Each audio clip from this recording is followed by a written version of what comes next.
Want to start recording video super fast, even when your phone is locked?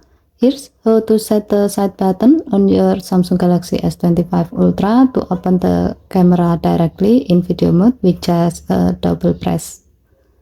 To do so, head into Setting, swipe down from the top right corner of the screen to open up the Quick Settings panel, and then tap Setting icon. Scroll down the screen to find Advanced Features.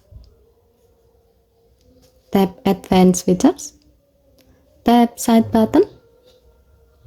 Next, tap double press. Turn it on if it's not already. Choose Camera. Then tap the setting icon next to it. Finally, confirm by tapping Record Video. To see how it works, turn off the screen. And then double press the side button.